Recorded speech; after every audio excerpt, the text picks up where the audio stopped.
On the morning Lady Cecilia Ashworth dismissed 14 servants, she felt very powerful. She stood in the great hall of Thornfield Manor, her new silk gloves still smelling of the shop, and she called them forward one by one. The cook, the footmen, the laundry maids, the old gardener who had tended the rose beds for 30 years. She thanked each of them with a smile that did not reach her eyes, handed them an envelope, and pointed toward the door. It took less than an hour. When it was over, only one woman remained in the hall. She stood near the far wall, half in shadow, her hands folded in front of her apron. She had not moved during the entire proceeding. She had not trembled, had not wept, had not looked up even once. Cecilia studied her for a moment. Plain dress, quiet hands, eyes that seemed to look at the floor as though the floor were the safest place in the world. No threat there, Cecilia decided. "You," she said. "What is your name?" "Eleanor, my lady," the woman said softly. "You may stay, Eleanor." She said it the way one says nothing important. The way one decides which chair to sit in, or which glove to put on first. She did not know, on that bright autumn morning, that Eleanor had walked those corridors for 20 years. She did not know that Eleanor could find every room in Thornfield blindfolded, that she knew which floorboard creaked outside the library, which window latch stuck in cold weather, which drawer held the Duke's private correspondence and which held his grief. She did not know any of this. And Eleanor, for her part, said nothing. She simply picked up a cloth from the sideboard and began to iron, as she had done every morning for 2 decades, while the new Duchess of Ashworth turned and walked toward the staircase as though she already owned every stone of it. She did not yet know that she never had. The carriage had arrived 3 days earlier, on a Tuesday, which Cecilia had chosen deliberately. Tuesdays were unremarkable. Nothing grand ever happened on a Tuesday, which meant that whatever happened on this particular one would stand out all the more. She had read that in a book about strategy once, and she had never forgotten it. Cecilia Hargrove, Cecilia Ashworth now, she reminded herself, had always believed that timing was everything. She had married the Duke 6 weeks prior in a quiet London ceremony. Quiet because the Duke was 58 and unwell, and had no patience for spectacle. Quiet also because his family had not been informed until after the register was signed. That had been Cecilia's idea too. She was 29 years old. She was clever, and she had spent the first 29 years of her life in a house where cleverness was the only currency that ever spent. Her father had been a solicitor. Respectable but not grand. Her mother had been beautiful, which had helped for a time, and then her mother had died, which had helped in a different way, leaving Cecilia with just enough inheritance to dress well enough to enter the rooms where the right people gathered. She had entered those rooms carefully, strategically, and with great patience. She had waited for the right man. The Duke of Ashworth had not been what she imagined when she was young. She had imagined someone tall and romantic, someone with fire behind his eyes. What she found instead was an aging man with kind hands and a deep sadness he never explained, who had looked at her across a dinner table in Mayfair one February evening and said, quite simply, "You are very sharp, Miss Hargrove. I find I am tired of people who are not." They had been engaged by April. Cecilia had not married for love. She knew this and felt no shame about it. Love was a luxury for women who had other options. She had married for Thornfield Manor, for the Ashworth name, for the kind of security that could not be taken away by bad luck or bad weather or a father's modest estate. She had married, in short, for everything that Eleanor had once had and lost. But she did not know that yet. Thornfield Manor was larger than she had expected, even from the descriptions. It sat at the end of a long gravel drive, surrounded by elms that were just beginning to turn gold at the edges. The stone was gray and old, the windows tall and mullioned, the front steps worn smooth in the center from 100 years of feet. It was the kind of house that did not need to announce itself. It simply existed, solidly and without apology, the way very old things do. Cecilia had stepped out of the carriage and looked up at it for a long moment. Then she had gone inside and begun making a list. The dismissals had been planned before she ever arrived. She had spent the carriage journey from London reviewing the household ledgers the Duke had given her, and she had made her decisions calmly, the way a general studies a map. Old staff meant old loyalties. Old loyalties meant whispers, comparisons, people who remembered how things used to be done, and said so with their eyes even when their mouths were closed. She wanted none of that. She wanted Thornfield to be hers, fully and without argument. And so, on that Tuesday morning, she had stood in the great hall and called them forward. 14 people. 1 envelope each. She had not expected to feel anything. She had not expected the old gardener to remove his hat and hold it against his chest as he left, the way men do in church. She had not expected the young kitchen maid to press her lips together so tightly they went white. She had not expected, in short, to feel the weight of what she was doing, not guilt exactly, but something adjacent to it, some awareness that these were lives she was rearranging as easily as furniture. She pushed the feeling down. Sentiment was a luxury too. When it was over, there was only the woman by the wall. Eleanor. Plain, quiet, unreadable Eleanor, who had stood through the entire proceeding without flinching once, as though she had already known it would happen. As though she had already made her peace with it. Cecilia had studied her and seen nothing remarkable. She would spend a long time, later, thinking about that. In the days that followed the dismissals, Cecilia moved through Thornfield like a woman taking inventory. She opened cupboards. She examined the silverware. She sat in each of the main rooms and decided which furniture would stay and which would go. She wrote letters to London tradesmen, ordering new curtains for the drawing room, a different paper for the upstairs hallway. She was building something. She could feel it taking shape. Eleanor moved through those same days like a shadow that belonged to the house. She was always working. Cecilia never saw her idle, never saw her speak to anyone. There was, of course, no one left to speak to, never saw her pause or look out a window or do any of the small human things people do when they think they are unobserved. She simply worked. Dusting, pressing, polishing, carrying. Moving through the rooms of Thornfield with a quiet efficiency that might have been admirable, had it not been so unsettling. And she knew everything. That was what began to bother Cecilia. On the 3rd day, she asked Eleanor where the Duke kept his private correspondence. Eleanor walked to a small secretary desk in the study, opened the 3rd drawer on the left, and stepped back without a word.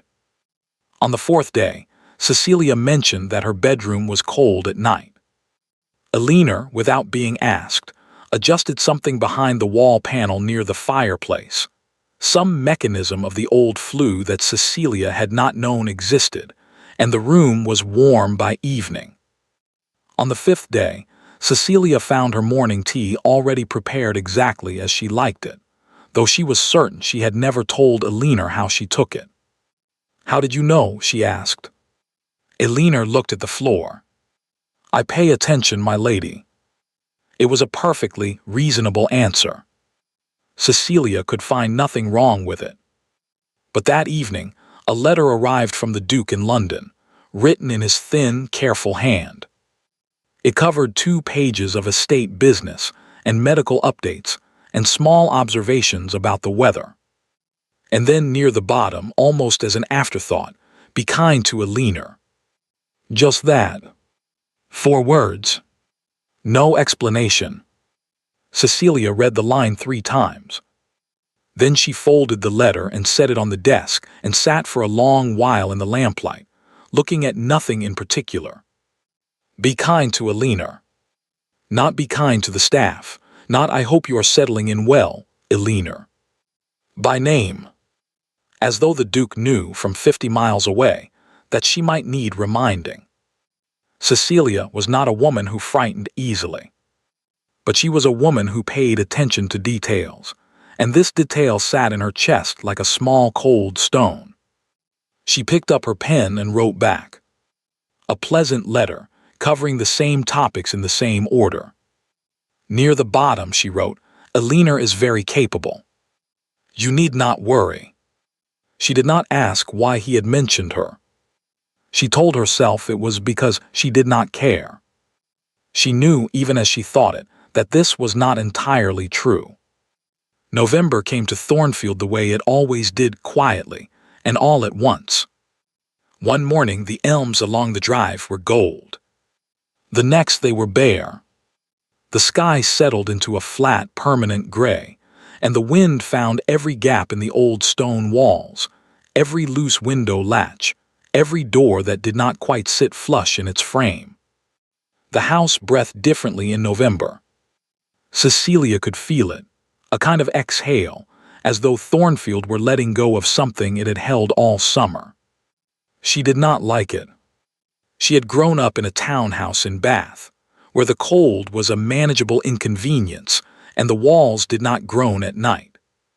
Thornfield's cold was something else entirely. It was the cold of old stone and older silences, of rooms that had held too many years of other people's lives. Some mornings Cecilia walked into the drawing room and felt, quite distinctly, that she had interrupted something. She told herself this was imagination. She was not a fanciful woman. She kept telling herself that. Eleanor, meanwhile, had begun preparing the house for winter with the same wordless efficiency she brought to everything. Extra wood was stacked by every fireplace. Heavy curtains Cecilia had never seen before appeared at the drafty windows. Old curtains, dark green velvet, slightly faded, clearly not new. When Cecilia asked where they had come from, Eleanor said simply, "The storage rooms, my lady. They have always been used for winter, always." She used that word often. This is where the candles are always kept. This is how the library fire is always laid. This is how it has always been done. Always, as though Eleanor's memory of the house stretched back further than any servant's reasonably should. Cecilia began timing her. Not deliberately at first. But she noticed, over the course of those gray November days, that Eleanor's knowledge of Thornfield was not the knowledge of a woman who had learned a house. It was the knowledge of a woman who had lived in one. There was a difference, Cecilia understood. Staff learned where things were kept. They memorized, they followed instruction, they adapted. But Eleanor did not behave like a woman working from memory. She behaved like a woman moving through her own home. She knew, for instance, that the small clock in the upstairs hallway ran 4 minutes fast. Not because she had checked it. Because she simply adjusted for it, the way one adjusts for a habit in someone one has known for years. She knew that the third step on the back staircase was loose, and she avoided it without looking down. She knew, on a Thursday morning when the sky turned the particular shade of yellow-gray that precedes heavy rain, to go immediately to the east bedroom and place a towel beneath the window before the leak began. Cecilia had not known there was a leak. Eleanor had not been told to go. She simply went. "How did you know?" Cecilia asked, standing in the doorway of the east bedroom, watching Eleanor press the towel carefully into place. "It always leaks in that wind, my lady," Eleanor said. "Has done for years." "How many years?" A pause. Briefer than a breath. "A long time," Eleanor said. She did not look up. Cecilia stood in the doorway a moment longer. Then she turned and walked away, because she could not think of what else to do. It was on a Friday afternoon, the second week of November, that Cecilia first heard about the first Duchess. She had accepted an invitation to take tea with Lady Morrow, who lived at the nearest neighboring estate, 2 miles across the fields. Lady Morrow was 70, sharp-tongued, and had known the Ashworth family for 40 years. Cecilia had gone because it was sensible to know one's neighbors, and because she was beginning to find the silences of Thornfield slightly too loud. Lady Morrow's drawing room was warm and overfurnished and smelled of dogs, which Cecilia found oddly comforting. They sat by the fire and talked for an hour about nothing of consequence: the weather, the state of the roads, mutual acquaintances in London, and Cecilia found herself relaxing for the first time in weeks. Then Lady Morrow had leaned forward and said, in the particular tone of a woman who has been waiting all afternoon to say a thing, "And how are you finding Thornfield? Really finding it, I mean. Not the answer you give at dinner parties." Cecilia had smiled carefully. "It is a remarkable house." "It is a sad house," Lady Morrow said, with the comfortable bluntness of great age. "It has been sad for 20 years. Perhaps you will change that." "I hope you will." She reached for a biscuit. "The Duke deserves some peace. He has not had much of it." "No," Cecilia agreed, though she was not entirely sure what she was agreeing to. Of course, the house was different before. When she was there, Lady Morrow said it the way one says something one assumes is already known. There was music then, I remember. She played beautifully. And flowers. She was always cutting something from the garden and putting it somewhere unexpected. You would open a door and find roses. Or lavender. Even in November, somehow. She shook her head with the small, genuine sadness of genuine memory. It has been very quiet since. Cecilia set down her teacup. "Since who?" she asked, keeping her voice light. Lady Morrow blinked. "Why, since the first Duchess, dear. Before your time, of course." "Long before," she waved a hand vaguely. "Dreadful business. The Duke never spoke of it, not to anyone. One simply stopped asking." "What happened to her?" Cecilia asked. Lady Morrow looked at her with the expression of a woman recalibrating. "She died," she said after a moment. "Quite young. It was very sudden." She paused. "At least that is what we were told." The fire crackled. Outside, the November wind moved through the empty trees. "At least that is what we were told." Cecilia heard the words with perfect clarity. She filed them away, behind her careful smile, and moved the conversation on to other things. But on the drive home, sitting alone in the carriage as Thornfield's chimneys rose gray against the gray sky, she turned the words over and over. The first Duchess. Dead young. Dreadful business. The Duke never spoke of it. At least that is what we were told.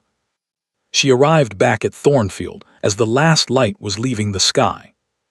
Elinor was in the entrance hall when she came in, trimming the lamps. She moved from one to the next with the unhurried ease of a woman who had done this 10,000 times, lifting each glass with the same careful hands, turning each wick with the same precise movement. Cecilia stood in the doorway and watched her for a moment. Lady Morrow's voice was still in her ears. There was music then.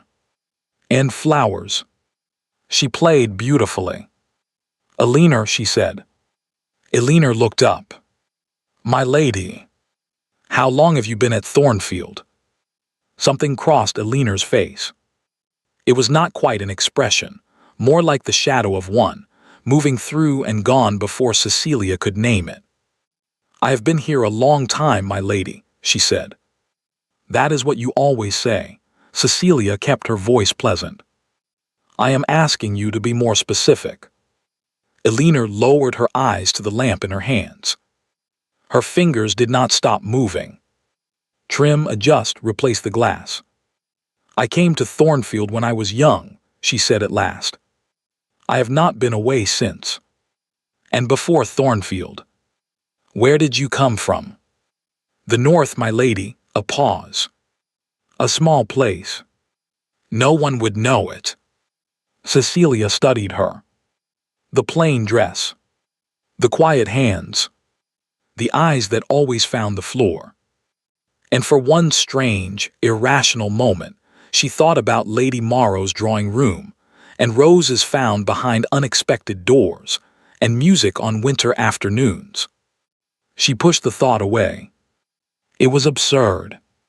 Elinor was a servant, an unremarkable woman of no particular origin who trimmed lamps and ironed aprons, and said as little as possible. That was all. Very well, Cecilia said, and walked toward the staircase. She did not see the way Elinor stood perfectly still after she had gone, the lamp forgotten in her hands, her eyes no longer on the floor but on the door at the far end of the hall, the door that was always locked at the end of the east corridor, the one with the old iron key that no one ever seemed to have. She stood there for a long moment, very still, the way people stand when they are trying not to feel something they are feeling anyway. Then she set the lamp down, picked up her cloth, and went back to work. The locked door had bothered Cecilia from the beginning. It was not the only locked door in Thornfield. Old houses accumulated locks the way they accumulated everything else, slowly and without intention, until one day you noticed there were more than you remembered. But the others had explanations. The wine cellar, the gun room, the Duke's private study, for which she had eventually been given a key she had not yet used. This door was different. It sat at the far end of the east corridor, past the last bedroom, past the linen cupboard, at a point where the corridor narrowed slightly and the ceiling lowered by half a foot, as though the house itself had tried to discourage approach. The door was plain. Old oak, darker than the surrounding walls, with an iron handle that had gone slightly green with age. There was no nameplate, no indication of what lay beyond. Just the door and its lock, and the particular silence that seemed to pool around it. Cecilia had tried the handle on her second day at Thornfield. Locked. She had asked the housekeeper, before the dismissals, when there had still been a housekeeper, who had said only that the room had been closed for many years and that the Duke preferred it remain so. Cecilia had accepted this temporarily, the way one accepts an unpleasant fact while reserving the right to revisit it. She had not forgotten. In the third week of November, she went looking for a key. She searched methodically, the way she did most things. The key cupboard in the kitchen, the drawers of the Duke's study, the small locked box on his writing table, for which she found a key taped to the underside of the center drawer, a hiding place so obvious it was almost charming. Inside the box, letters, a miniature portrait of a woman she did not recognize, and 3 keys, none of which fit the east corridor door. She tried the cellar. She tried the old butler's pantry. She spent an afternoon going through a trunk of miscellaneous ironware in the storage rooms, and came away with nothing but dusty hands and a headache. The key did not exist, or it did not want to be found. It was 11 o'clock on a Wednesday night when she found Elinor. Cecilia had not been able to sleep. This had become a pattern at Thornfield. She would lie in the large, canopied bed and listen to the house settle and breathe around her, and sleep would stay just out of reach, the way it does when the mind is working on something it has not yet finished. She had given up at 10:30, wrapped herself in a robe, and gone downstairs for something to read. She took the east corridor because it was the most direct route to the library. She saw Elinor from the far end of the hall. She was standing in front of the locked door, not doing anything, not trying the handle, not pressing her ear to the wood, not examining the lock. simply standing. Her back was to Cecilia, her hands at her sides, her head slightly bowed. She was still fully dressed, which was strange at that hour, and she stood so motionless that for one disorienting moment Cecilia thought she was looking at something that had always been there. A piece of the house. A thing that belonged. Cecilia stopped walking. She stood at the far end of the corridor and watched, and said nothing, because something about the quality of Aline's stillness made speech feel like an intrusion. It was the stillness of private grief, of the kind that people only allow themselves when they are certain they are alone. Aline did not turn. A minute passed. Perhaps two. Then Cecilia said quietly, "Aline." Aline turned. She was not crying. Her face was composed, the way it always was, that smooth, unreadable composure that Cecilia had stopped trying to interpret. But her eyes in the low lamplight were very bright. "My lady," she said, "I am sorry. I did not hear you. What are you doing here?" "I could not sleep," Aline said. "I often walk at night." It was a reasonable answer. Cecilia had a reasonable response ready. She opened her mouth to deliver it, and then did not. Instead she said, "Do you know what is in that room?" Something moved across Aline's face. That same almost expression, present and gone. "Yes," she said. Cecilia waited. "It was a child's room," Aline said after a moment. Her voice was even. "Careful. A nursery. It has not been used for a very long time." "Whose child?" The silence that followed was 3 seconds long. Cecilia counted them. "The Duke lost a child," Aline said. "Many years ago. An infant. He has kept the room closed since." Cecilia looked at the door. Then back at Aline. "Do you have a key?" she asked. Another pause. Then Aline reached into the pocket of her dress and withdrew a key. Old iron, small, slightly worn at the bow. She held it out to Cecilia without a word. Cecilia took it. She looked at it in her palm for a moment. Then she looked at Aline, who had lowered her eyes to the floor and was waiting with the patience of someone who has already decided to endure whatever comes next. "Come with me," Cecilia said. The room was small. That was the first thing, smaller than she had expected, given the size of everything else at Thornfield. It was a proper nursery, low-ceilinged and gently proportioned, with a single window that looked out over the east garden. There was a small fireplace, long cold, with a painted screen in front of it. A wooden rocking horse in the corner, white with a gray mane, one stirrup missing. A narrow bed with a carved headboard. A small table with 2 chairs, child-sized. Everything was covered in a fine, even layer of dust. Undisturbed. The dust of a room that had not been opened in a very long time. Cecilia moved through it slowly, holding her lamp. On the wall beside the window, there was a portrait. Small, oval-framed, hung at a height that suggested it had been placed to be seen by someone sitting in the low nursing chair beneath it. A young woman. Painted well, with careful attention to the eyes and mouth. She was perhaps 20, perhaps a little more, with dark hair simply dressed and an expression that was not quite a smile, more the look of someone who is content and knows it, and finds it slightly surprising. Cecilia studied the portrait for a long moment. Then she turned to look at Aline, who had stopped just inside the doorway and come no further. Aline was looking at the portrait. Not the way one looks at a painting. The way one looks at something that belongs to you. The lamp trembled slightly in Cecilia's hand. The woman in the portrait did not look like Aline.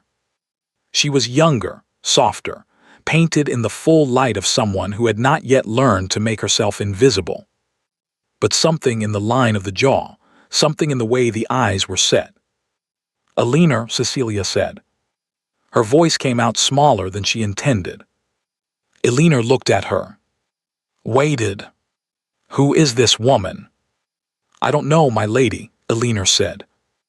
It was the first lie she had ever told her. Cecilia knew it instantly, the way one knows sometimes without being able to say how. She looked at the portrait. She looked at Alina. She looked back at the portrait. In the corner of the frame, nearly obscured by dust, there was a small engraved plate. Cecilia stepped closer and tilted the lamp. The engraving read, EMA. 1834. Initials. 3 of them. Cecilia stood very still. She thought about the locked box on the Duke's writing table. She thought about the letter inside. The miniature portrait of a woman she had not recognized. She had not looked at the miniature very closely. She had been looking for a key. But now she thought about the shape of the face. The set of the eyes. Be kind to Alina. The lamp threw long shadows across the nursery walls. The rocking horse stood in its corner. The small bed waited with its carved headboard and its thick, undisturbed dust. Cecilia did not say anything else. She turned and walked out of the room, and her feet carried her down the east corridor and down the stairs and into the Duke's study, where she opened the small locked box with the key from beneath the drawer and took out the miniature portrait and held it next to the lamp and looked at it for a very long time. Then she set it down on the desk. She sat in the Duke's chair. She sat there for a long time without moving, while the house breathed its old breath around her, while somewhere upstairs Alina stood in a child's cold room and looked at a portrait of herself as she had once been, 20 years ago, before she had learned to look at floors. At the bottom of the box, beneath the letters, there was a folded document. Cecilia picked it up. She unfolded it. Her eyes moved to the top of the page, where the formal script read clearly, in the careful hand of a church registrar, Certificate of Marriage. She read the names. She read them again. The lamp burned steadily. Outside, the November wind moved through the bare elms, making a sound like pages turning. Alina Margaret Harley and William Robert Ashworth, Duke of Ashworth. Married April 14, 1832. Cecilia did not sleep that night. She sat in the Duke's chair until the lamp burned low, and then she lit another and sat some more. The marriage certificate lay open on the desk in front of her. She had read it so many times the words had stopped looking like words and started looking like shapes, black ink on yellowed paper, formal and indifferent, recording a fact that someone had gone to considerable trouble to bury. Alina Margaret Harley and William Robert Ashworth, Duke of Ashworth. Married April 14, 1832. She was not a woman who panicked. She had never had the luxury. But she understood, sitting in that cold study in the small hours of the morning, that the ground beneath her had shifted in a way that could not be shifted back. Everything she had built in the past 6 weeks, the dismissals, the new curtains, the letters to London tradesmen, the careful architecture of her position as Duchess of Ashworth, all of it rested on a foundation that this single document made very uncertain.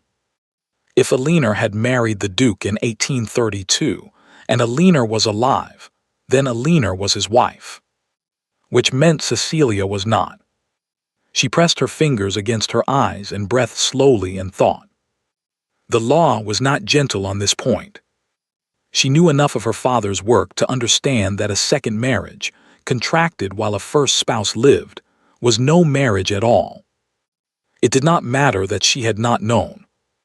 It did not matter that the Duke had presented himself as a widower, that the church register in London recorded him as such, that every document she had signed carried the Ashworth name in good faith. None of that mattered. The paper on the desk mattered. And Alina upstairs mattered.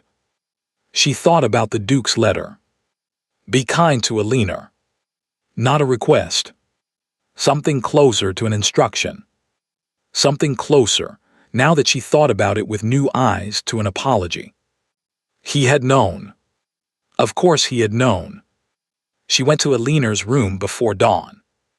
It was a small room on the upper floor, near the back of the house. A servant's room, plain and low-ceilinged, with a narrow bed and a single window that looked out over the kitchen yard. The kind of room designed to be forgotten. Cecilia stood outside the door for a long moment. Then she knocked. There was a silence. Then the sound of movement. Then the door opened, and Aliner stood there in a plain nightgown, a candle in her hand, her dark hair loose around her shoulders.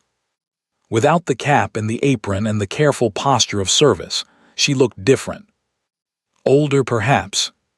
Or perhaps simply more herself. She looked at the marriage certificate in Cecilia's hand. She did not look surprised. "You had better come in," Aliner said. They sat on opposite sides of the narrow room, Cecilia on the single wooden chair, Aliner on the edge of the bed, and Aliner told her.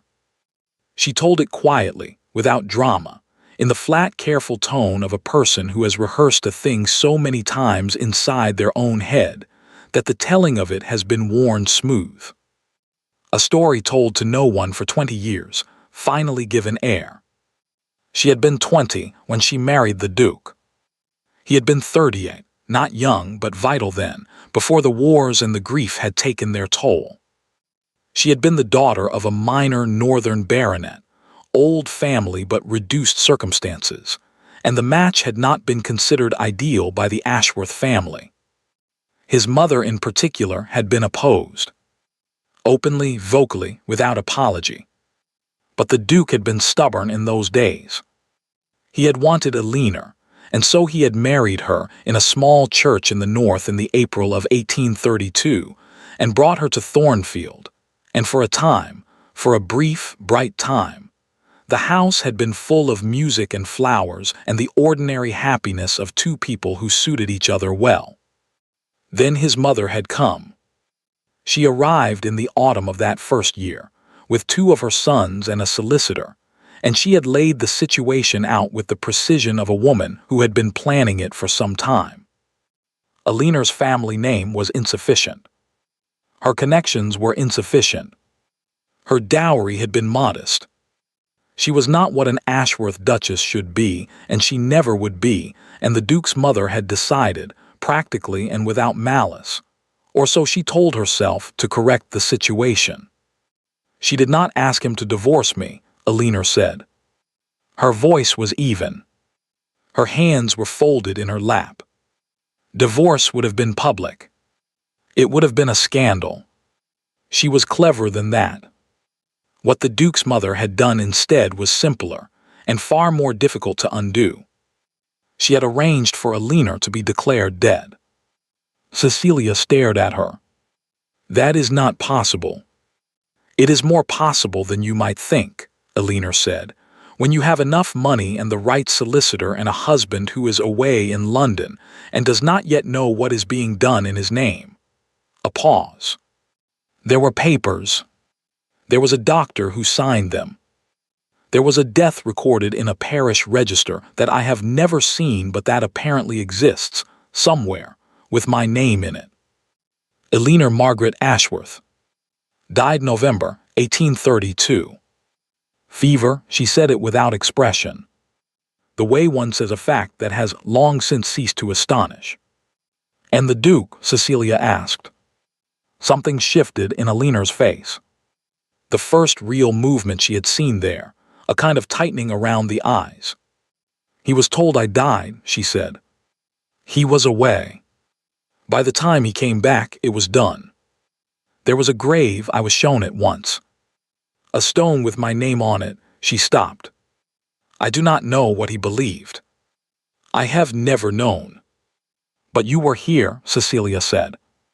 "All this time." "He must have." "I was brought back to Thornfield 2 years later," Aliner said. "As a servant. His mother arranged that too. I know she believed, that proximity without recognition was its own kind of punishment. A pause. She was not wrong. The candle between them burned steadily. Outside the window, the first gray light of dawn was beginning to separate the sky from the fields. "Why did you come back?" Cecilia asked. "Why did you not refuse? Why did you not go somewhere else, build a different life, tell someone what had been done to you?" Elinor looked at her for a long moment. "Because of my son," she said. The silence that followed was very complete. Cecilia heard it as though from a distance. The small sounds of the house, the wind outside, the faint creak of the floorboard in the corridor that Elinor had always avoided. All of it suddenly very distinct and very loud in the absence of words. "You have a son," she said. "I had a son," Elinor said. "He was born in the spring of 1833. He was 6 weeks old when they took him." She said it the way one says something that has been said so many times inside one's own mind that the words no longer have the power to break you open. Or perhaps they do still, and one has simply learned to hold the breaking very quietly. "They told me he died. The same fever," they said. "The same fever that had killed me." She looked at her hands. "I did not believe them," she said. "I have never believed them. A mother knows." She said this without sentiment, simply as a statement of fact. "They told me he died, and I came back to Thornfield, because if he was alive, if there was any chance at all that he was alive, then being inside these walls was better than being anywhere else. Better than disappearing into the world where no one would ever think to look for him, where no one would ever think to look for me." Cecilia sat very still. "And you stayed," she said. "All these years. You stayed and ironed and carried wood and trimmed lamps and said nothing. For 20 years. "Yes," Elinor said. "While the Duke," Cecilia stopped. "Does he know you are here? Does he know who you are?" Another pause. Longer than the others. "I believe he suspects," Elinor said carefully. "I believe there are moments when he looks at me and something moves in his face. But he has never spoken of it. And I have never given him the opportunity." She paused. "I was afraid that if I did, if I told him what I knew, what had been done, his family would act again. And if my son is out there and they have him, then—" She did not finish the sentence. She did not need to. Cecilia sat with this for a long time. She thought about the Duke's letter, and the miniature portrait in the locked box, and the marriage certificate with Elinor's name on it, and the locked nursery with its dust and its rocking horse, and its small oval portrait hung at the height of a nursing chair. She thought about a man who had kept a nursery locked for 20 years, and a woman's portrait inside a private box, and written "Be kind to Elinor" in a letter to a wife who did not know she was not his first. She thought about what it meant to carry a thing for 20 years and say nothing. And she thought with a clarity that surprised her about what she intended to do. She was not in the end a cruel woman. She had done cruel things, perhaps, the dismissals, the envelopes, the old gardener holding his hat against his chest. But cruelty had not been the point of those things, only an acceptable cost, and she understood now that the calculation had changed. Everything had changed. "I am going to London," she said. Elinor looked at her.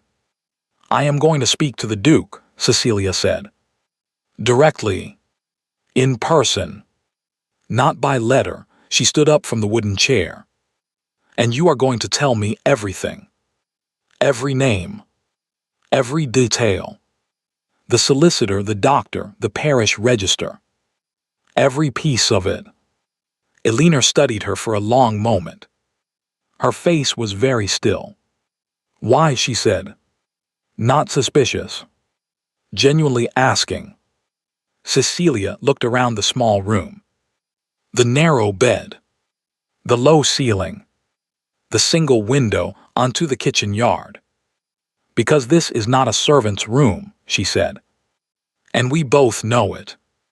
She left for London 4 days later. She did not tell Elinor what she planned to say to the Duke. She was not entirely sure herself. She knew only that she had spent the 4 intervening days going through every document in the Duke's study with the systematic attention of her father's daughter, and she had found enough: a second certificate, an old letter from the Duke's mother in language that was careful but damning, a solicitor's bill from 1832 for services that were not specified but whose date and amount told their own story, to walk into a room and place the truth on a table and let it sit there. On the morning she left, Elinor came to the front steps to see her off. She stood with her hands folded, the way she always stood, and she watched Cecilia climb into the carriage. "If he denies it," Elinor said quietly, "if he says he does not know if he says." "He will not deny it," Cecilia said. She said it with the certainty of a woman who had read a man's private letters and looked at what he had kept in a locked box for 20 years and understood, finally, the precise shape of his guilt. Elinor looked at her. In the pale November light, with her hair pinned beneath her cap and her hands folded in front of her apron, she looked exactly what she appeared to be: a quiet, unremarkable woman who had learned to take up as little space as possible. And also, at the same time, something else entirely. "Be here when I come back," Cecilia said. Elinor nodded. Just once. The carriage moved down the drive between the bare elms, and Cecilia did not look back. She sat with her hands in her lap and her father's documents in a leather case beside her, and thought about what she was going to say to a duke who had kept a woman's portrait in a locked box for 20 years and called it grief. Behind her, Thornfield stood gray and still in the morning light. Inside it, Elinor went back to work. The Duke of Ashworth was dying. Cecilia had known he was unwell. She had known it since before the marriage. He had told her himself, with the blunt honesty of a man who had stopped seeing the point of pretense. His heart, the doctors said, weakening slowly, the way old things weaken, not all at once but in increments, each one small enough to ignore until suddenly they are not. He had perhaps a year, they had told him. Perhaps less. She had accepted this when she married him. She had calculated it. In fact, a short marriage to a duke was still a marriage to a duke, and widowhood carried its own advantages. She was not proud of this calculation. But she had made it, and she had been honest with herself about making it, which she considered marginally better than pretending otherwise. What she had not calculated was any of this. She found him in his London townhouse, in a first-floor sitting room that had been converted to a bedroom, so he would not have to manage the stairs. He was in a chair by the window when she was shown in, wrapped in a heavy blanket despite the fire, and he looked smaller than she remembered. 6 weeks at Thornfield had adjusted her sense of him. She had been thinking of him in the abstract, as a name on letters, a figure in the distance. Seeing him in person reminded her that he was a man, old and tired and running out of time. He looked up when she came in, and something moved across his face. Not surprise exactly. Something more like recognition. As though he had been expecting her, if not today then soon. "Cecilia," he said. "You did not write ahead." "No," she said. "I did not."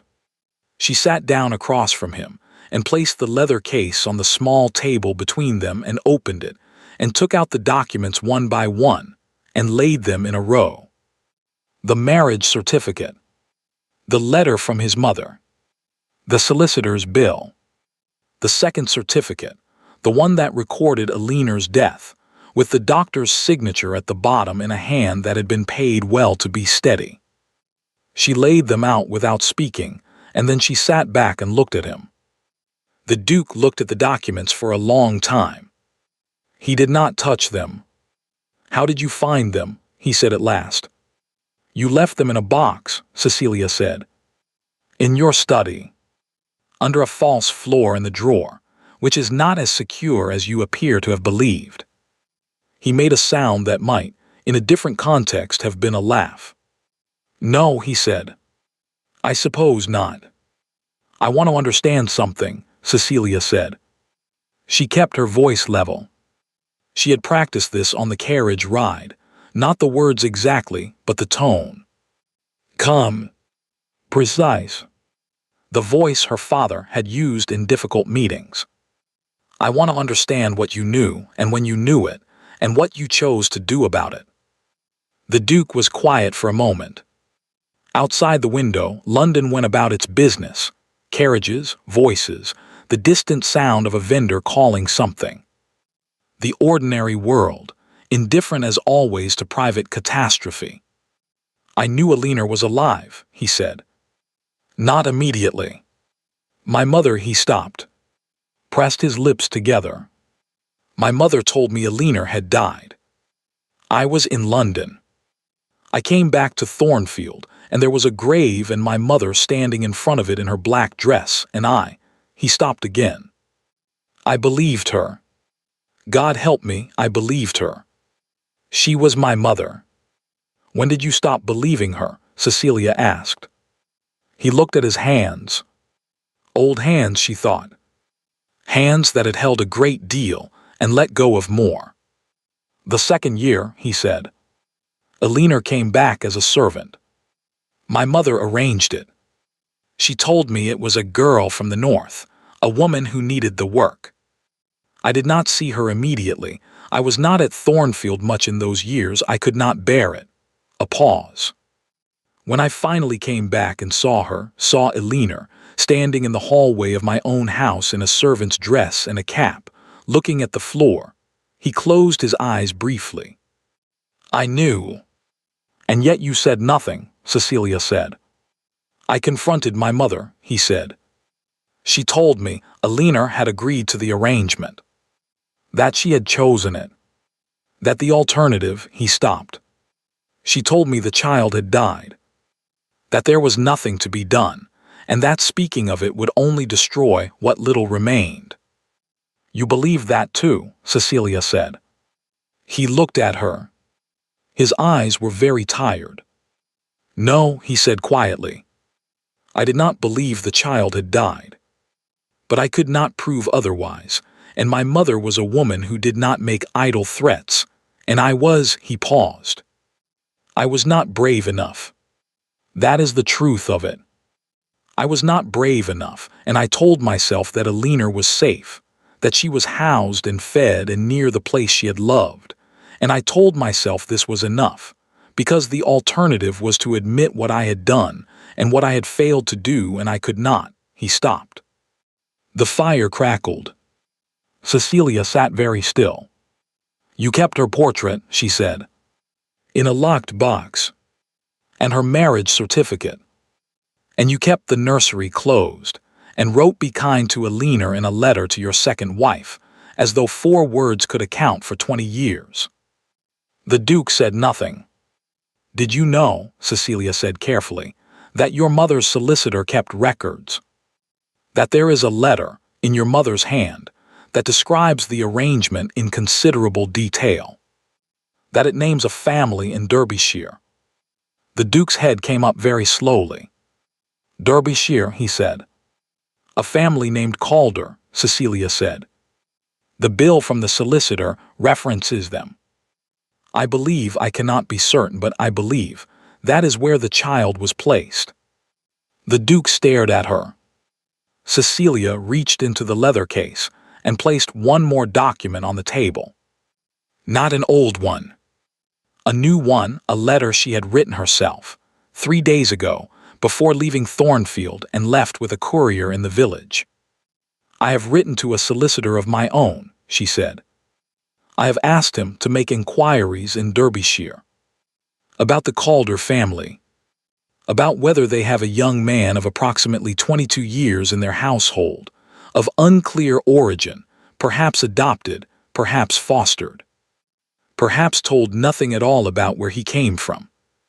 The Duke was very still. There is something else I need to tell you, Cecilia said. She said it quietly, and she said it plainly, and she watched his face as she said it. She told him that she was not, legally, his wife. She told him that she understood this, that she had understood it since the night she found the marriage certificate in the locked nursery, and that she did not intend to make it difficult. She told him that she wanted two things. The first was for him to acknowledge Elinor, formally, legally, in front of whatever witnesses were required, as his wife and as Duchess of Ashworth. The second was for him to use whatever remained of his resources and his influence and his time to find the boy. She said all of this without raising her voice. When she finished, the Duke sat for a very long moment without speaking. Then he said, "Why are you doing this?" Cecilia considered the question.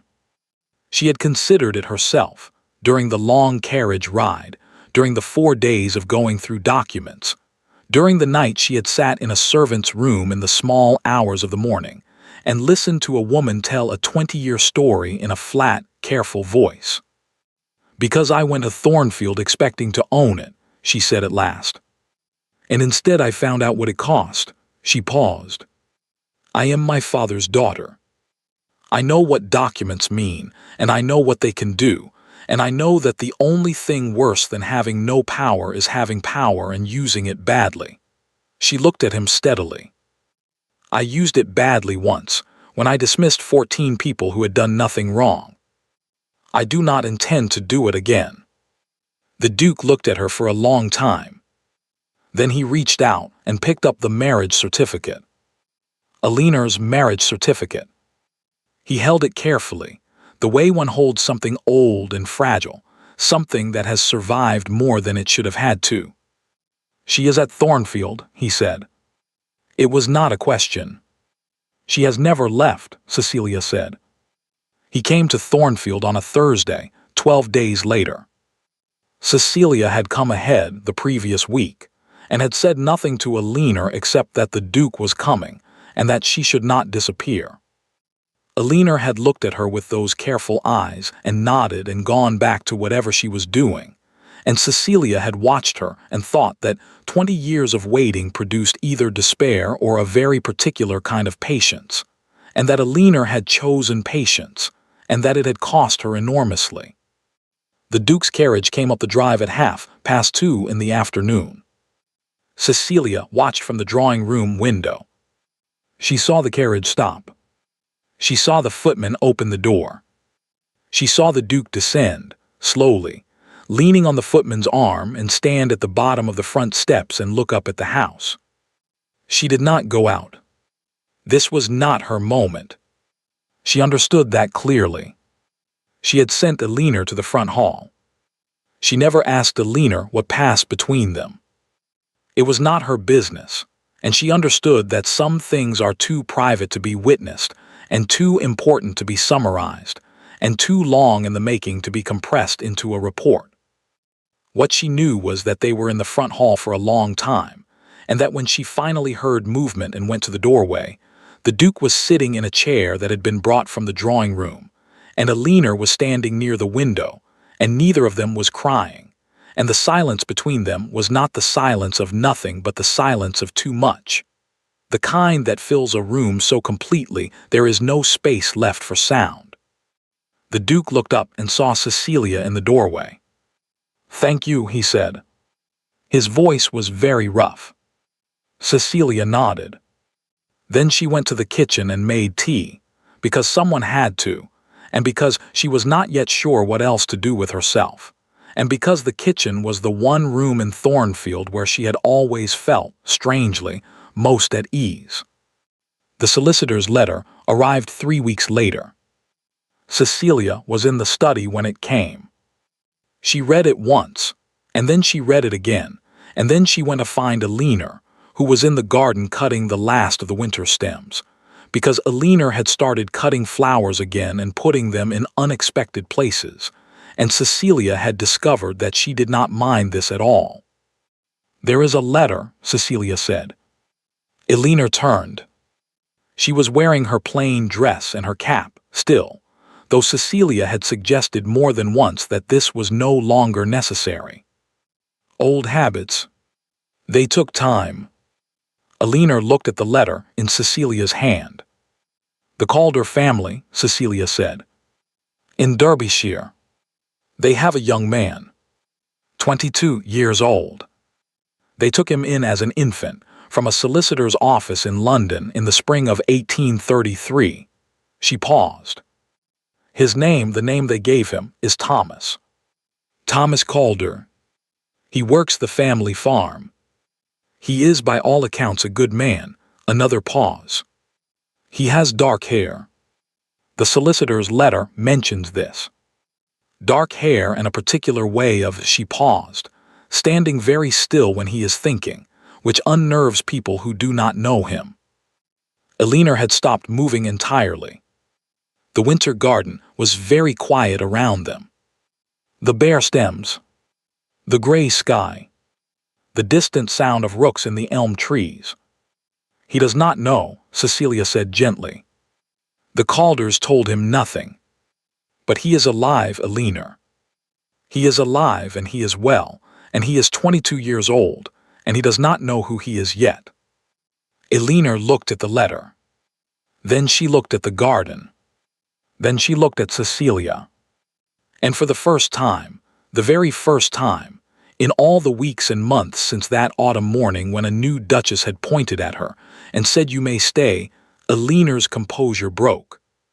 Not dramatically. Not with the clean collapse of theatrical grief. Just a sudden brightness in the eyes and a compression of the lips and a single exhale that carried 20 years inside it.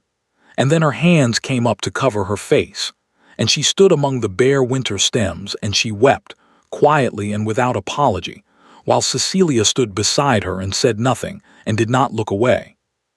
The Duke signed the documents in December. His own solicitor was present, and Cecilia's solicitor, and 2 witnesses from the village. The paperwork was considerable, an acknowledgment of the first marriage, a formal recognition of Elinor as his legal wife, a declaration that the second marriage had been contracted in error and was therefore void. There were documents Cecilia had to sign as well, and she signed them without hesitation, in her clearest hand, the way her father had taught her. Afterwards, the Duke asked to speak to her alone.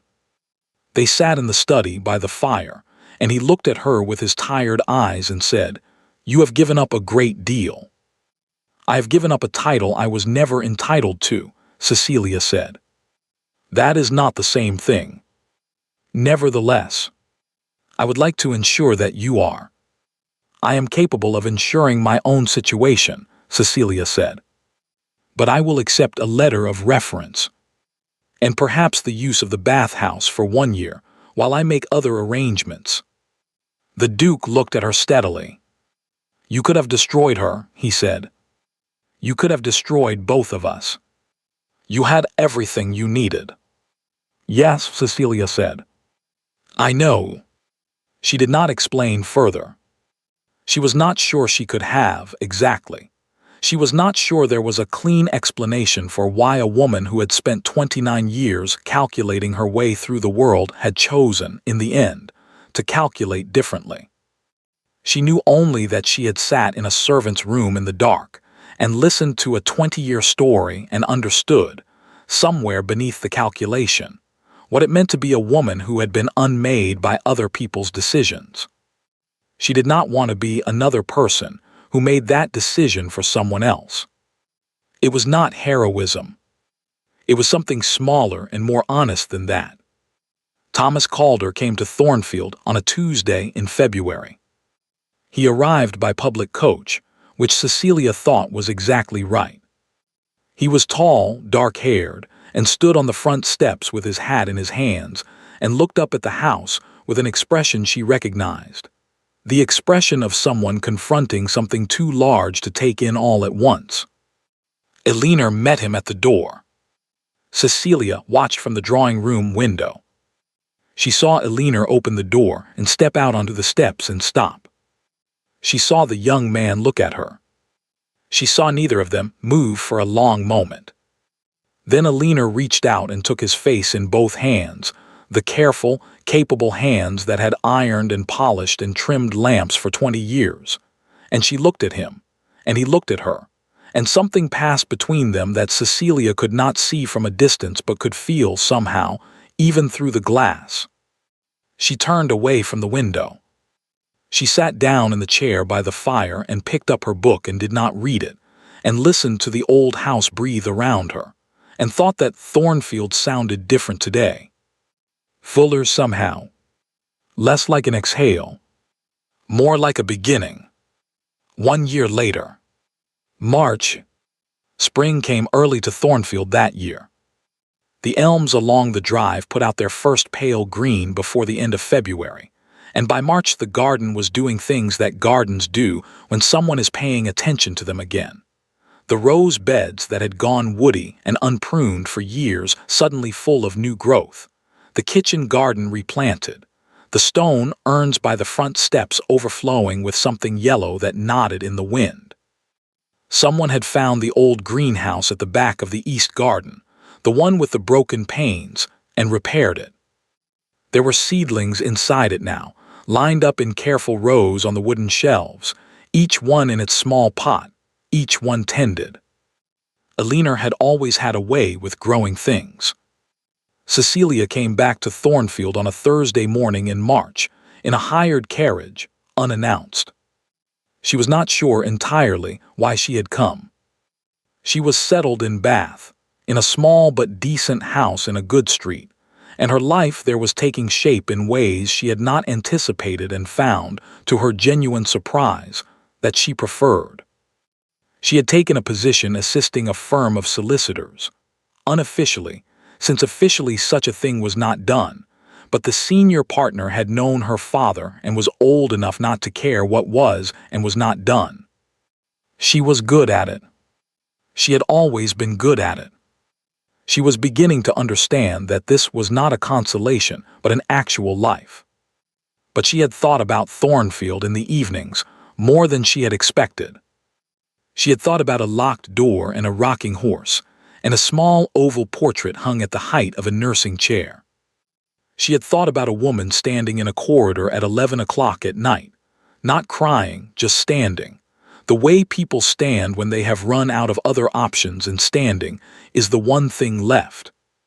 She had thought sometimes about what the house looked like now. So she had come to see. The housekeeper who answered the door was new, a brisk woman from the village whom Alina had hired in the autumn, one of several new staff, properly engaged and properly paid. She showed Cecilia into the drawing room and went to announce her, and Cecilia stood in the middle of the room and looked around. It was the same room. The same proportions, the same tall windows, the same fireplace with its carved mantel. But the curtains were different, lighter, cream-colored, letting in more of the pale March sun. There were flowers on the side table, white and yellow, cut from the garden and arranged without fuss in a blue jug. A book lay open, face down, on the chair nearest the fire. A piece of needlework on the ottoman, half finished. Small signs everywhere, of a room that was being lived in. Really lived in. Not managed.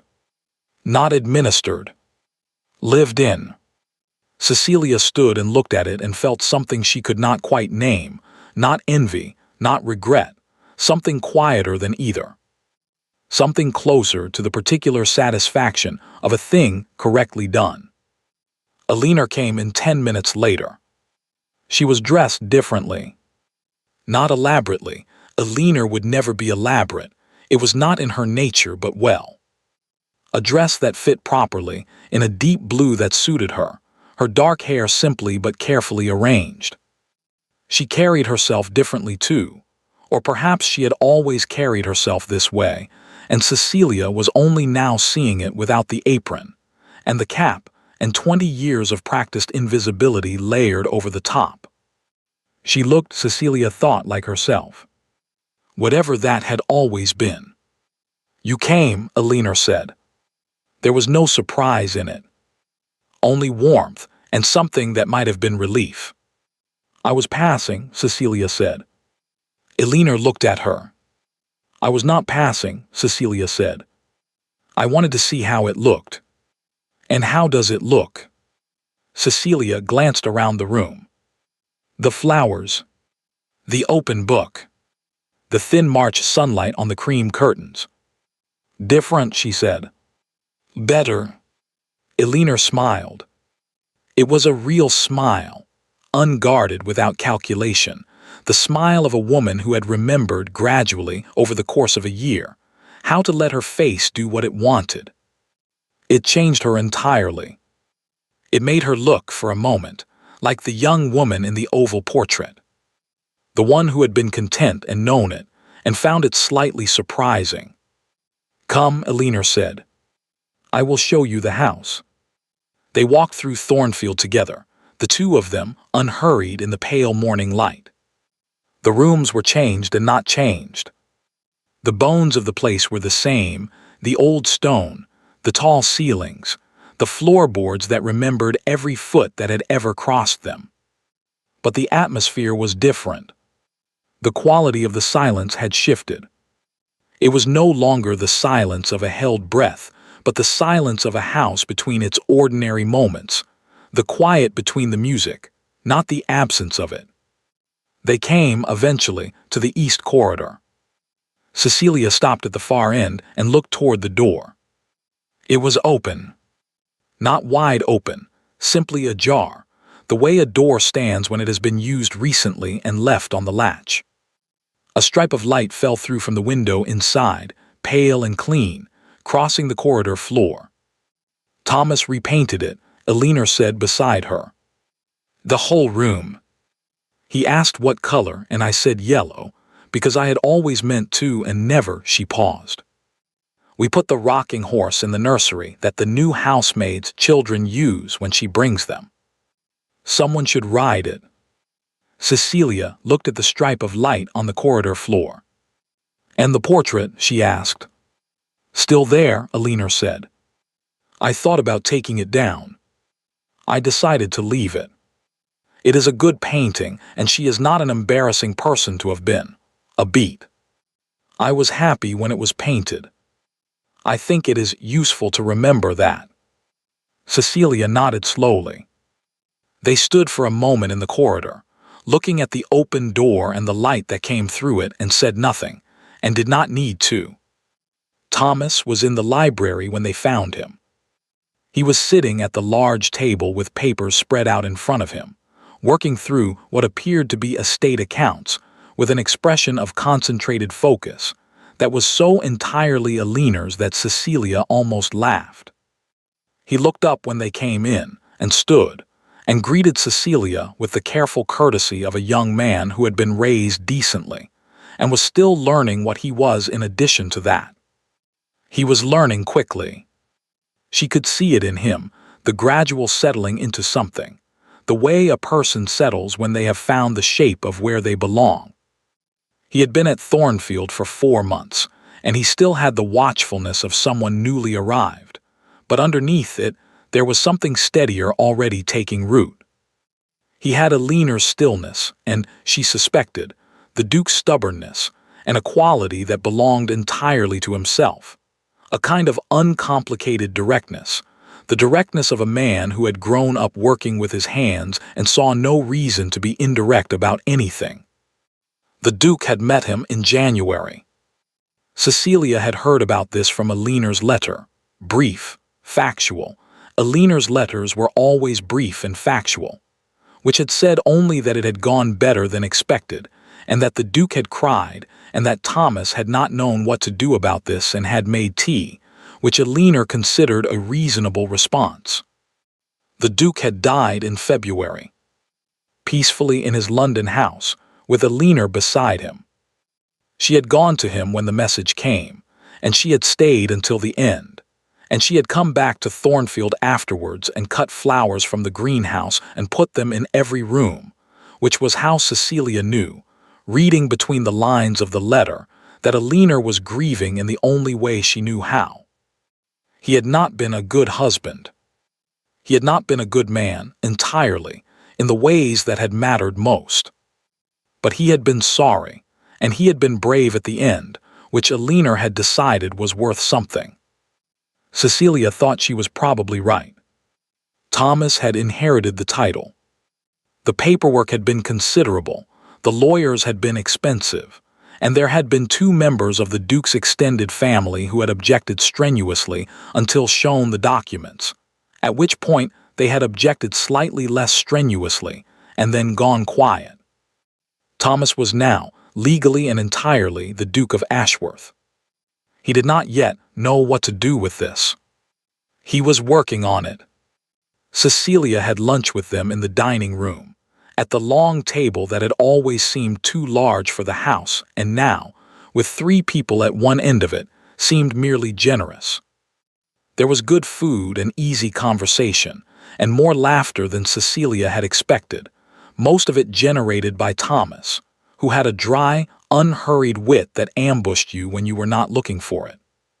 She thought, watching Elinor watch her son across the table, that there were very few things in the world that looked exactly like what they were. Happiness was one of them. It was unmistakable. It did not require explanation or description. It sat at a dining table in an old house in the March sunshine, and it laughed at something a 22-year-old said about the estate accounts, and it was entirely, completely, and without qualification itself. Cecilia ate her lunch and was glad she had come. Afterwards, Elinor walked her to the front door. They stood on the steps in the pale afternoon light, and Cecilia looked down the long gravel drive between the elms, which were just beginning to think about being green, and she thought about a Tuesday in autumn and a carriage coming up this same drive, and a woman in new silk gloves deciding, in the time it takes to look at another person and see nothing worth worrying about, to let her stay. "I have been thinking," Elinor said, "about what I might have done differently." Cecilia looked at her. "I have decided," Elinor said, "that I might have opened the door sooner." "Any of the doors?" A pause. "I was always waiting for permission. I was always waiting for someone to tell me it was allowed." She looked out at the drive. "It was a very long wait."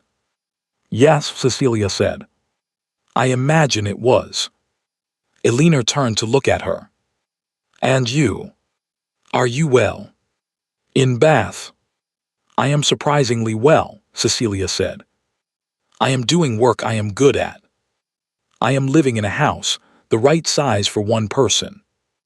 I have a cat which I did not plan but which appears to have planned me." She paused. "I am not a duchess. It turns out this is acceptable." Elinor looked at her for a moment with those steady eyes. Then she reached out and took Cecilia's hand briefly, just for a moment, just a press of the fingers, and let it go. "Come back in summer," she said. "The roses will be extraordinary. I have been making up for lost time." Cecilia looked at the rose beds along the front of the house, newly pruned, already showing the first swelling of new growth along the canes. "I will," she said. She meant it. She was halfway down the drive when she heard the front door of Thornfield close behind her, and she turned once to look back. The house stood in the afternoon light, gray stone and tall windows, and the yellow nodding things in the stone urns. The door was shut.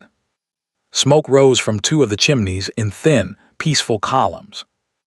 From the library window, she could just make out the shape of Thomas at the table, bent over his papers again. And in the east wing, on the upper floor, the window of the room that had been locked for 20 years stood open. Just open, letting in the March air, letting in the light. Cecilia looked at it for a moment.